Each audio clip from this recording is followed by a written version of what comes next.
Assalamualaikum warahmatullahi wabarakatuh. Hai Sobat Rumah Tafis Arido, bertemu lagi di channel kita.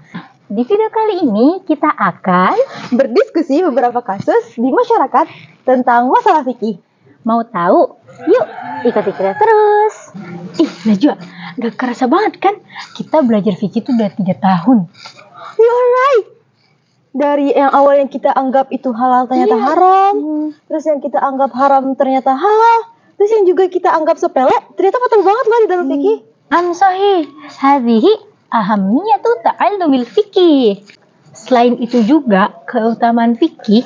Pertama, tafaqquh fiddin, memperdalam pemahaman agama. Kedua, paham terhadap ilmu fikih adalah nikmat yang agung. Yang ketiga, fikih bersumber dari Al-Quran dan Sunnah untuk menghindari penyimpangan atau kesesatan. Dan yang keempat, ahlul fikih atau orang yang mempelajarinya mendapat derajat yang tinggi. Kelima, tidak paham syariah dan khususnya fikih akan menimbulkan pepercelahan di antara umat. Oh iya Jah, apa sih yang dulunya anti anggap halal ternyata itu haram? Contohnya itu hewan yang disembelih tidak dengan atas nama Allah. Contohnya terdapat dalam Quran surat Al-Maidah ayat 3. A'udzu billahi minasyaitonir rajim. حرمت عليكم الميتة والدم ولحم الخنزير وما أهل لغير الله به والمنخنقة والموقودة والمتردية والنتيحة وما أكل السبع إلا ما ذكيتم. Artinya diharamkan bagimu memakan bangkai, darah, daging babi, dan daging hewan yang disembelih bukan atas nama Allah, yang tercekik, yang dipukul, yang jatuh, dan yang diterkam batang buas, kecuali yang sempat kamu sembelih. Diharamkan pula apa yang disembelih untuk berhala. Oh itu yang dulunya anti anggap halal ternyata haram. Yes, it's true. I'm afraid to buy chicken at the chicken man. The important thing is we just be careful. Yes. Oh iya Jah, kalau misalnya kita beli ayam, kayak di penjual ayam gitu-gitu kan kita nggak tahu pemotongannya kan. Yeah. Apakah kita harus potong sendiri? Sendiri sih nggak usah.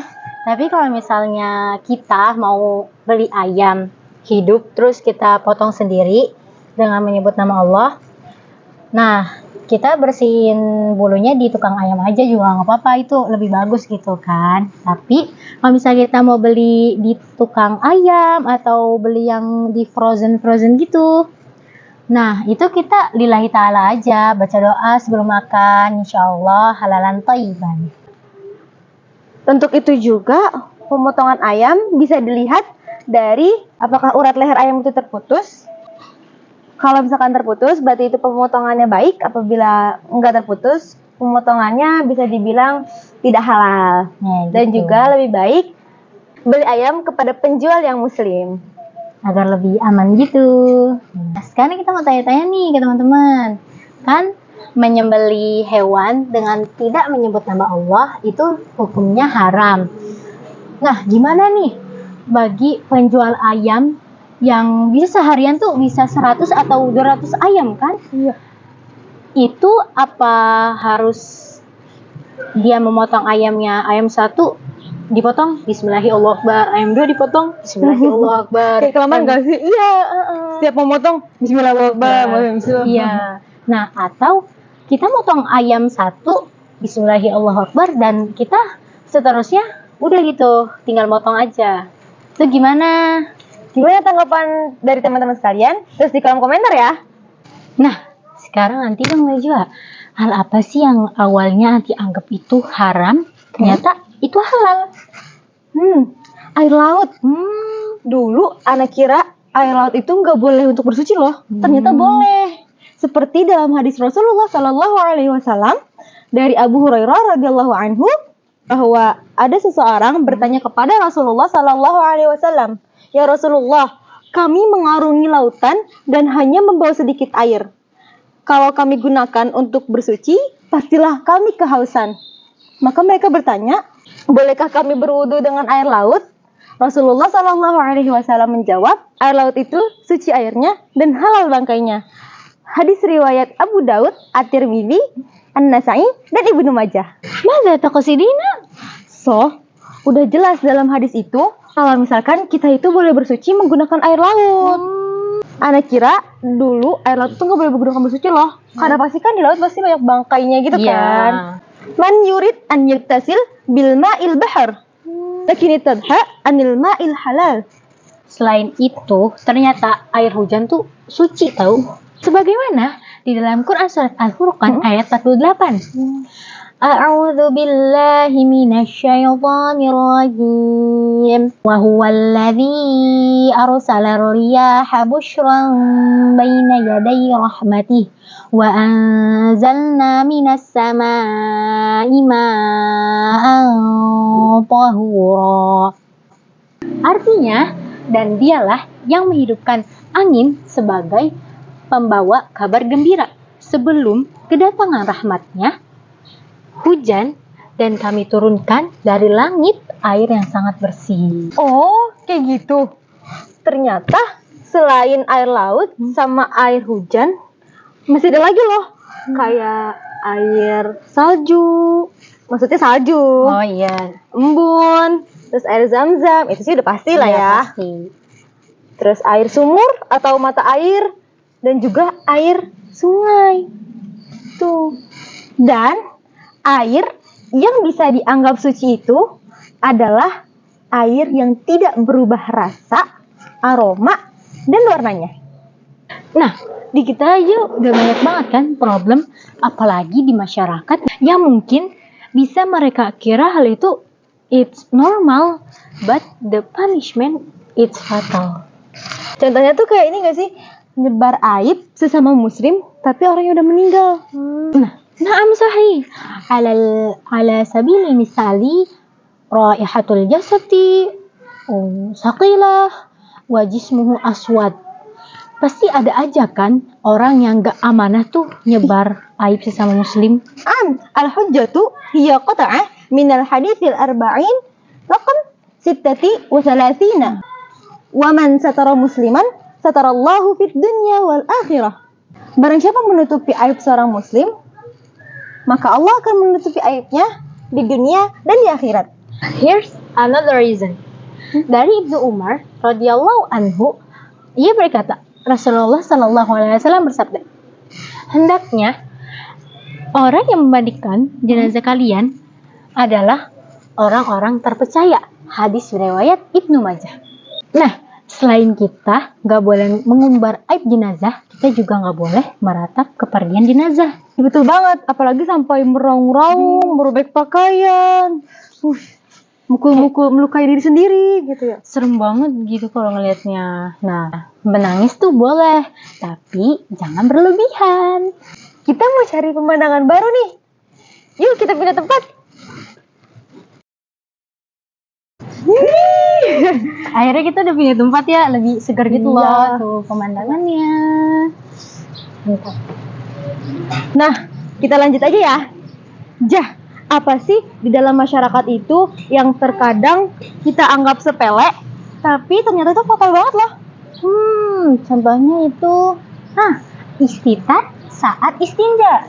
Apa itu istitar? Nah, istitar saat istinja adalah memakai tabir atau penghalang agar tidak dilihat orang lain. Oh, betul banget tuh. Al-katsiru minar rijal yatabawluna fi kulli makan tanpa menggunakan tabir atau penghalang. Nah, sebagaimana hadis Rasulullah SAW bersabda, jika kamu buang air, hendaklah beristitar atau memakai tabir. Bila tidak ada tabir, menghadaplah ke belakang. Hadis riwayat Abu Daud dan Ibnu Majah. Berarti kalau kita sedang safar dan there is no place to urinate, seperti toilet, paling tidak kita menggunakan kain untuk menutupi kita saat buang air kecil. Well, right like that. Ngomong-ngomong tentang hadas, Okay. Misalkan Nah, kita lagi di masjid, ya. terus ketiduran pas lagi dengerin ceramah. Pasti sebelum kita masuk masjid, kita udah punya wudhu dong. Pasti dong. Kalau ketiduran itu wudhu kita batal tahu. Kok bisa sih udah kita batal? Karena posisi tidur yang bersandar atau berbaring. Sebagaimana dalam hadis dari Anas bin Malik radhiyallahu anhu, ia berkata bahwa para sahabat Rasulullah SAW tertidur kemudian sholat tanpa berwudu. Hadis riwayat Muslim. Abu Daud menambahkan hingga kepala mereka terkulai, dan itu terjadi di zaman Rasulullah SAW. Kalau tidurnya bersandar pada diri sendiri hingga pantatnya tidak terangkat, itu tidak membatalkan wudu. Jadi contohnya kayak kita duduk sila, udah ngantuk-ngantuknya kayak kita bersandar gini aja, sandar kepala gitu. Nah jadi gitu. Aduh Najwa, ternyata berdiri juga pegel. Iya, pegel nih. Aduh, capek banget berdiri terus. Mending kita pindah aja cari pemandangan baru gitu. Oke, Ayo sambil kita. duduk-duduk. Oke. Ayo kita pindah. Jreng. Selain tidur, ternyata menyentuh kulit lawan jenis juga termasuk membatalkan wudu tahu? Emang iya? Iya, dalilnya itu ada di sepenggalan Quran surah An-Nisa ayat 43. A'udzu billahi minasyaitonir rajim. Ya ayyuhalladzina amanu la taqrabus salata wa antum sukara hatta ta'lamu ma taquluna wa la junuban illa 'abiri sabili hatta tattasilu wa in kuntum marda aw 'ala safarin aw jaa'a ahadun minkum minal ghaiti aw lamastumun nisa. Yang artinya, wahai orang yang beriman, janganlah kamu mendekati sholat dalam keadaan mabuk sampai kamu sadar apa yang kamu ucapkan, dan jangan pula kamu hampiri masjid ketika kamu dalam keadaan junub, kecuali sekedar melewati jalan saja sebelum kamu mandi junub. Adapun jika kamu sakit atau sedang dalam perjalanan atau sehabis buang air atau kamu telah menyentuh perempuan. Nah, setelah kita bahas hadas, yuk coba kita bahas tentang toharoh dari najis. Contohnya itu darah. Ternyata darah itu najis. Sebagaimana terdapat dalam Quran surat An-Nahl ayat 115. A'udzu billahi minasyaitonir rajim. Innama harrama 'alaikumul maitata wad-dama wa lahmal khinziri wa ma uhilla li ghairillahi bih. Nah, yang artinya sesungguhnya Allah mengharamkan atasmu bangkai, darah, daging babi, dan hewan yang disembelih dengan menyebut nama selain Allah. Nah, tapi ada juga tahu darah yang tidak najis. Apa tuh? Mau tahu kan? Mau dong. Nah, contohnya itu darah yang mengalir di dalam tubuh kita. Oh iya, ada darah ya di dalam tubuh kita. Dan juga darah syuhada yang jihad di jalan Allah. Nah, dan juga darah yang dimaafkan. Maksudnya darah yang dimaafkan adalah darah yang jumlahnya sedikit. Kayak misalnya contohnya tuh kita lagi sholat, terus ada nyamuk, nggak sengaja kegeprek sama tubuh kita atau mukena kita. Nah, pasti kan ada darahnya. Nah, darah sedikit itu dimaafkan karena jumlahnya tuh hanya sedikit gitu. Nggak banyak gitu ya. Iya. Kayak cuma seupret gitu. Nah, Selain darah, terkadang ada hal yang kita anggap itu najis, ternyata enggak tahu. wow. Itu contohnya kayak ingus, terus dahak. Ingus dahak tuh enggak najis, dan air liur juga ternyata enggak najis. Oh, jadi gitu. Nah, banyak banget ya yang awalnya kita anggap tuh najis atau kita anggap itu haram, ternyata itu halal dan itu ternyata juga nggak najis gitu. Sekian diskusi dari kami. Semoga bermanfaat. Semoga kita bisa lebih berhati-hati. Don't forget to like, comment, Share. and subscribe. Wassalamualaikum warahmatullahi wabarakatuh.